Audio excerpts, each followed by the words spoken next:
আসসালামু আলাইকুম গাইস, তোমরা সবাই কেমন আছো? এটা হচ্ছে আমার বাগান। দেখেন, এগুলো হচ্ছে সবগুলা পুরো গাছ এখানে করে চলে এসে গেছে। কিছুদিনের মধ্যে ফুল ফুটে যাবে। তারপর হচ্ছে মানি প্ল্যান্ট গাছ। মানি প্ল্যান্ট আমার একটা প্রিয় গাছ। দেখেন, তারপর হচ্ছে এই নয়নতারা, আজকে অনেক ফুল ফুটেছে। তারপর হচ্ছে পাথরকুচি গাছ। দেখেন,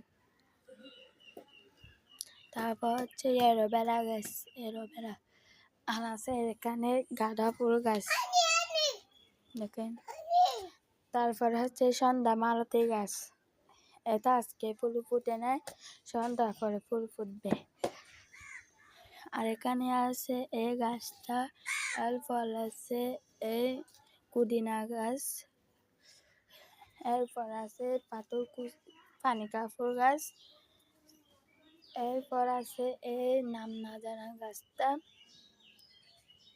এতটুকু আমার বাগানে গাছ আছে, আর গাছ নাই। দেখেন।